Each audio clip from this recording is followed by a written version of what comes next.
Olá, eu sou o professor Oswaldo e nós estamos aqui na aula do dia 26 de 8 de 2020 da disciplina de Tecnologias da Informação 2. Hoje nós vamos abordar metadados, vamos chamar de parte 2, e eu sou o professor Oswaldo do curso de Biblioteconomia da UFC. Bem, eu acredito que vocês estão vendo aí o slide na apresentação compartilhada, então vamos seguir. Primeiro de tudo, eu tenho passado para vocês algumas definições sobre metadados, não é isso? E eu vou passar mais uma nova, diferente, complementar para vocês. Em um certo tecnicismo, você pode dizer que os metadados são modelos de abstração bem específicos, direcionados a subdomínios mínimos. Por exemplo, quando você fala de carpintaria, é um domínio amplo. Dentro da carpintaria, vários tipos de móveis e artefatos de madeira são produzidos. Vamos ficar só em uma categoria menor dentro desse domínio da carpintaria. Vamos falar das cadeiras, cadeiras estofadas, cadeiras de braços, cadeiras sem braços, né? Cadeiras de estilo antigo, cadeiras modernas, né? Todas de madeira. E então eu posso criar um metadado para justamente conter, ser o repositório, né, ali a estrutura para eu registrar os dados sobre cadeiras. Então vamos dizer assim, o que eu gostaria de registrar sobre uma cadeira?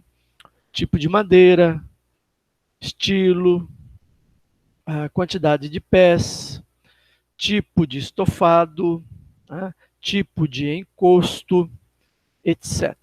Então, este conjunto de atributos que eu acabei de falar, eles podem compor um metadado, que é justamente um modelo de abstração bem específico para esse subdomínio mínimo que eu chamei de cadeiras, tá certo? Então, outro subdomínio mínimo, ele teria um outro conjunto de dados e, portanto, metadados diferentes. É claro que, quando eu falo cadeira, ela é um metadado, pode ser usado na ideia como uma abstração para um metadado, e esse metadado cadeira também pode ser composto de vários outros metadados, como, por exemplo, tipo de estofado. Tipo de estofado, um metadado. Dentro deste metadado, tipo de estofado, eu posso ter os seguintes valores de dados: acolchoado, não acolchoado, de algodão, de tecido, etc. Ok? Então, essa aí é uma outra definição que eu passei para você. Bom, as definições anteriores que já haviam sido discutidas com vocês, né, foram, né, um dado e o seu respectivo contexto. Eu até dei o exemplo da temperatura, né? Quem não se lembra disso, vejam em algumas aulas anteriores, se eu não me engano, 2 aulas anteriores, onde eu abordei metadados, eu falei bastante dessa definição.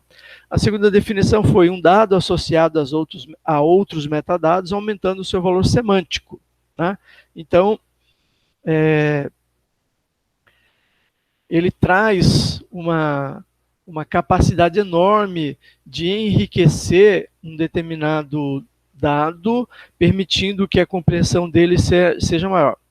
A propósito, hoje nós estamos sem câmera, né? Deu um probleminha, eu não consegui resolver, estava prejudicando o horário, então eu resolvi gravar aqui sem a câmera, né? E também fazendo uma experiência para a gente ver como é que se comporta aí essa aula gravada só com áudio para vocês, especialmente para aqueles que têm conexões muito prejudicadas, tá bom?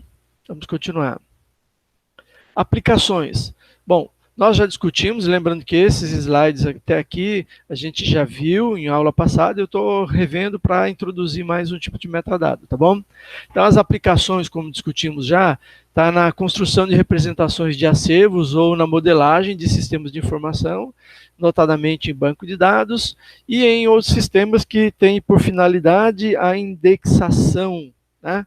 Indexação de automática ou semi-automática ou manual. Tinha clicado aqui, por isso mudou o slide. Bom, motivação. Produzir uma representação melhor. Se desejamos que exista uma recuperação melhor, recuperação de dados melhor, então a representação tem que ser melhor. Não tem como melhorar muito a recuperação sem que nós venhamos a fazer alterações, intervenções, melhorias na representação dos dados. Bom, também como motivação, a gente discutiu que ao fomentar, ao incentivar o correto registro de dados, eu faço com que esses dados se tornem mais valorosos e mais administráveis, ou seja, mais facilmente eu consigo gerenciá-los, inclusive comparar e combinar dados diferentes e compondo metadados ainda mais valorosos. Bom, nós discutimos, já vimos algumas vezes, eu acho que umas 3 vezes, contando com agora, o metadado do tipo descritivo, né, que são metadados nos quais eu posso descrever características ou funções sobre uma observação realizada. Eu coloquei aqui observação realizada justamente para fazer você se lembrar que um dado ele é uma observação realizada de maneira quantitativa ou qualitativa, tá? Então, quando eu falo aqui sobre a observação realizada, está aqui como sinônimo de um dado. Falamos também do metadado técnico, tá certo? E os dados contidos nos metadados técnicos normalmente descrevem uma condição técnica necessária, compreensão, uso, manutenção, né, desse dado que ele contém, né, dessa observação que foi realizada e que foi registrada dentro do metadados.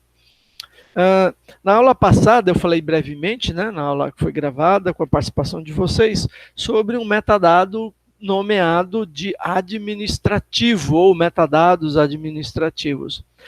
Você já deve ter notado que esses metadados, os nomes e a tipologia são meio óbvias, né? Metadado técnico, tem dados técnicos, metadado descritivo, eles descrevem, metadado administrativo, é usado para fins administrativos. Então, até aí, realmente é uma obviedade, mas necessária, tá certo? Então, eu posso dizer que eles são associados à preservação de dados relacionado aos registro de atividades, tais como auditorias, né? Que mais?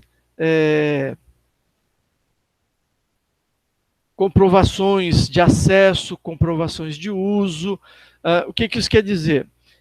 Suponha que eu tenha que descobrir quem foi que acessou determinado registro.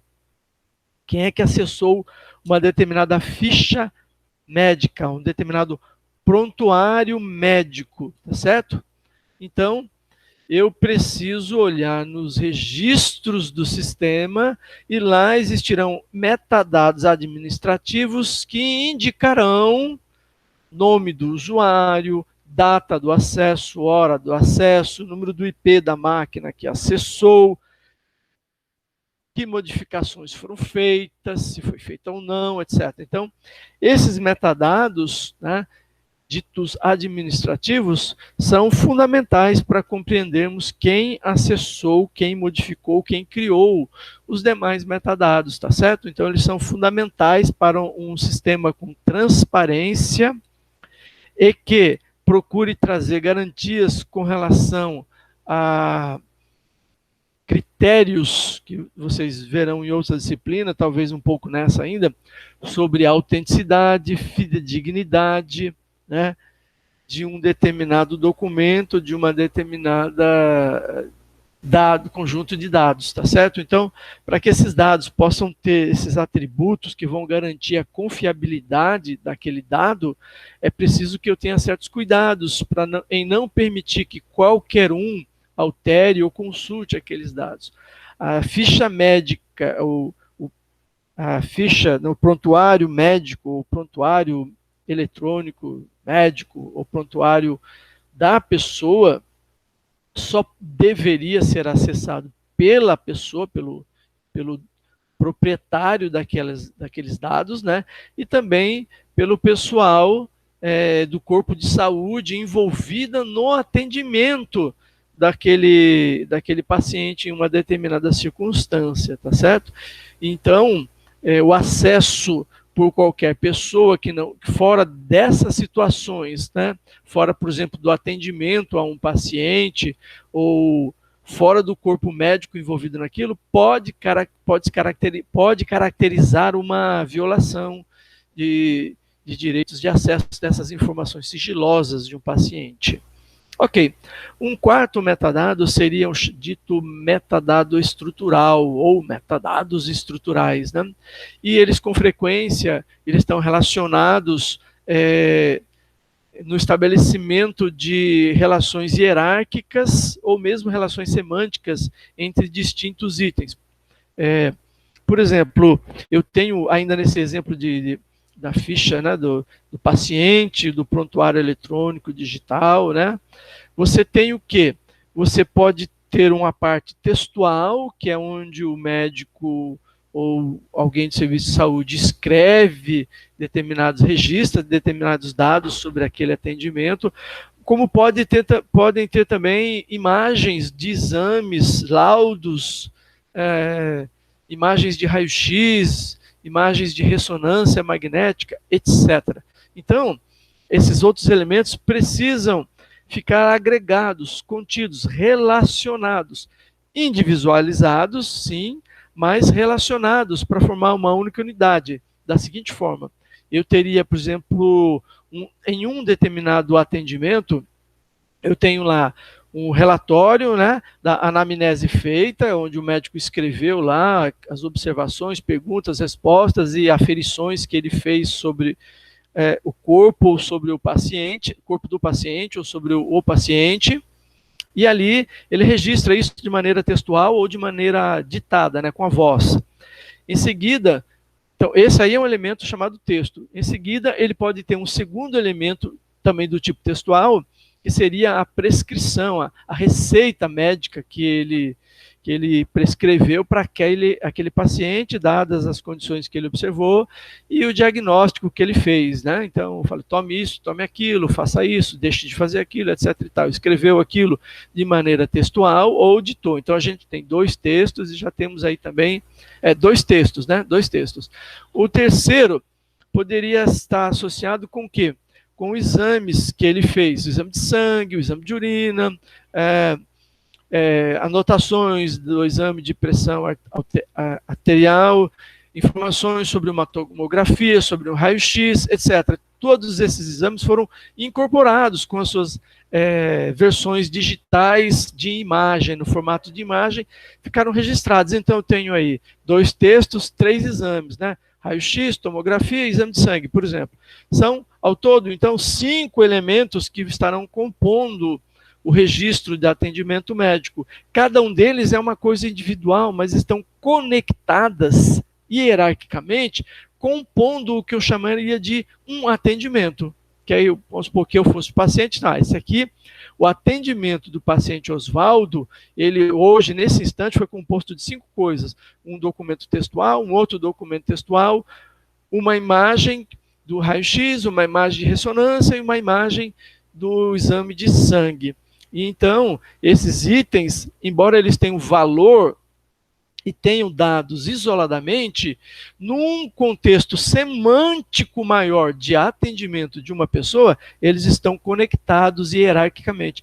E aí esses metadados estruturais são utilizados para fazer esse tipo de conexão, tá bom?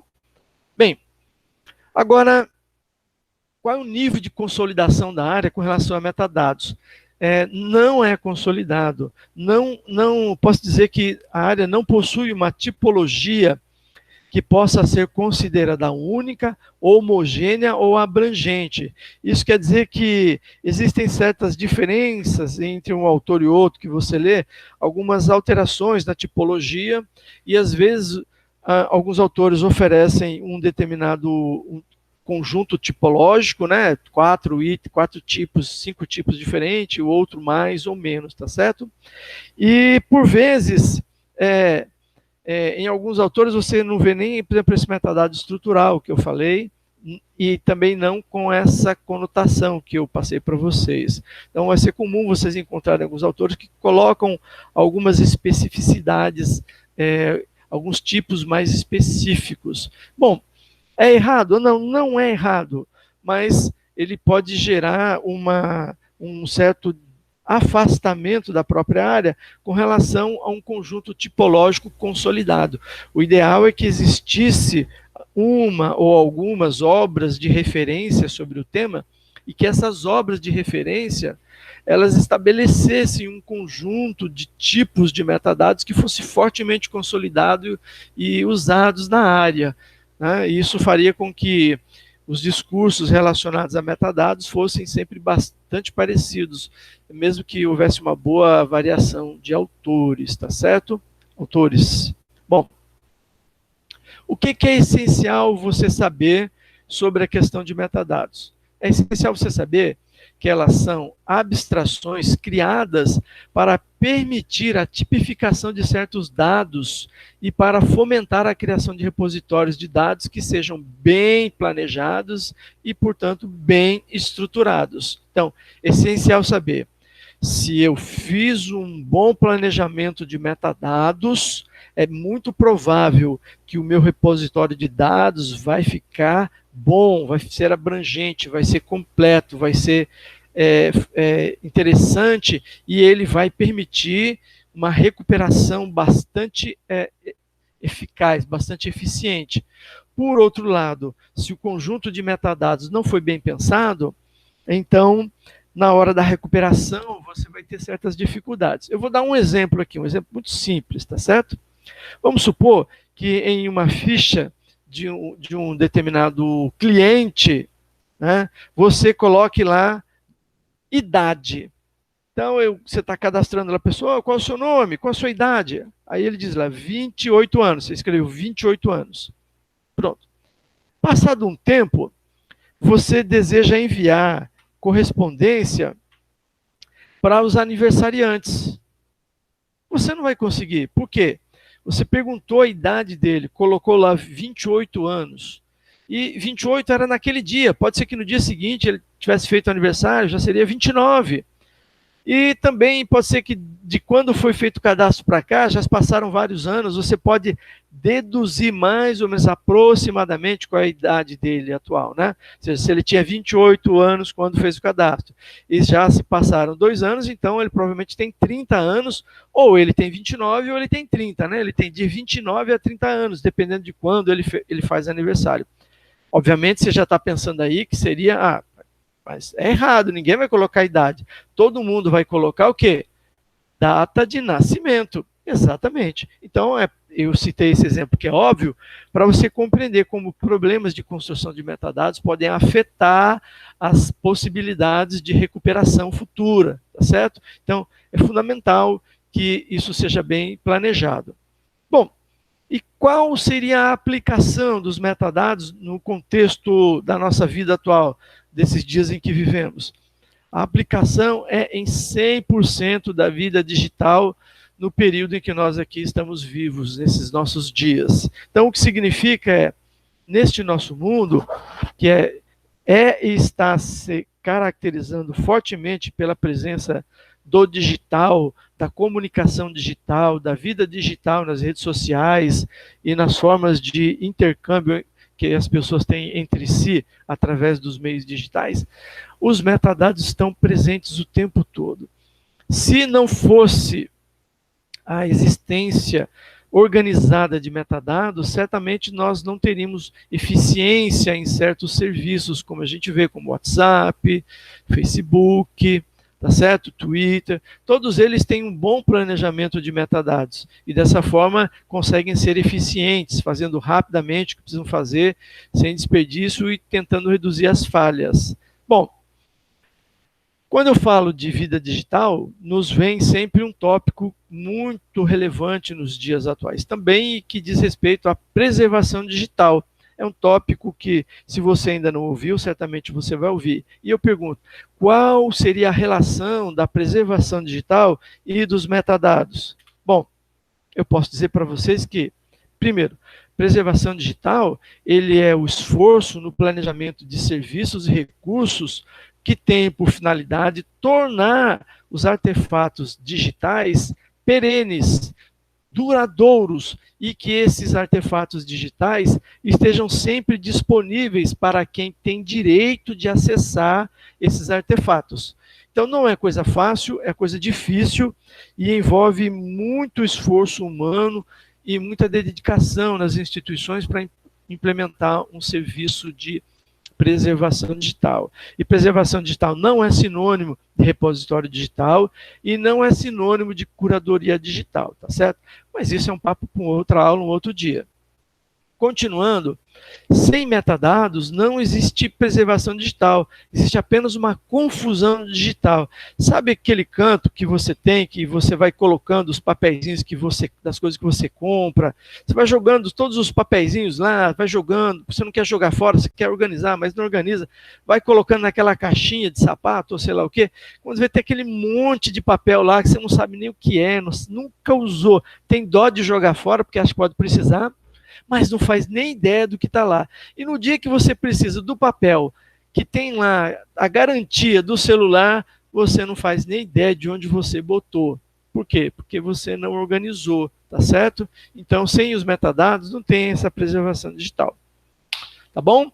Com isso, a gente encerrou a parte de teoria de preservação de metadados, e a partir desse ponto e em outras duas aulas, provavelmente, a gente vai ter exercícios e tarefas sobre metadados, tá bom? E eu vou, falando em tarefas, vou passar logo uma atividade prática para vocês, que é o seguinte: leia o texto que eu coloquei como anexo, o nome está aí, você está vendo, e que eu coloquei como anexo na tarefa no SIGA. O texto se chama Os Padrões de Metadados como Recursos Tecnológicos para a Garantia da Preservação Digital.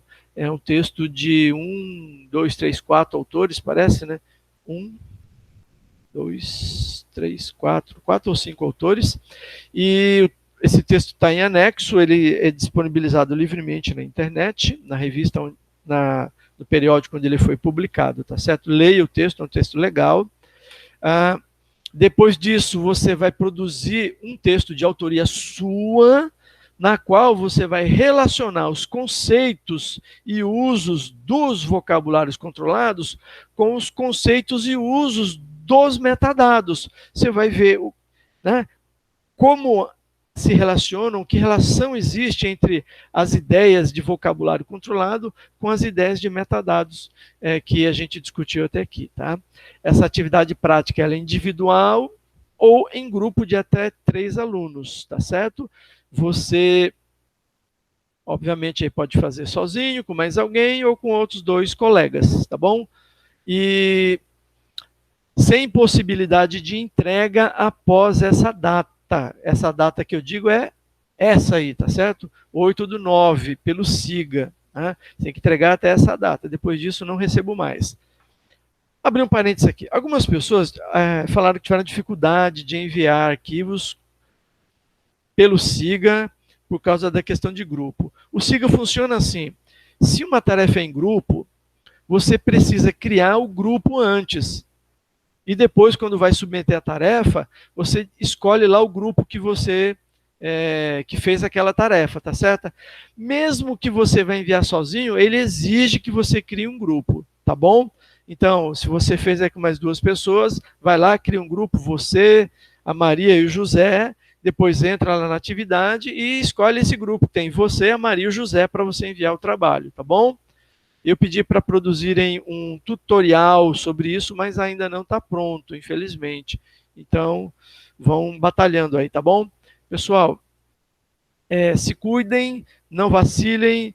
O coronavírus está solto por aí, procurando a quem ele possa devorar. Então, é melhor você escapar do coronavírus se cuidando, tá bom? Fiquem com Deus e logo, logo nós vamos liberar um outro canal de contato para a gente poder discutir um pouco, de uma maneira mais ágil, dúvidas que venham surgir. E lembre-se, não entendeu alguma coisinha? Rebobina a fita, aperta o play, toca de novo essa gravação para você pegar o que você tenha tido dúvidas, tá bom? Fiquem com Deus. Estou aqui interrompendo a gravação. Até mais.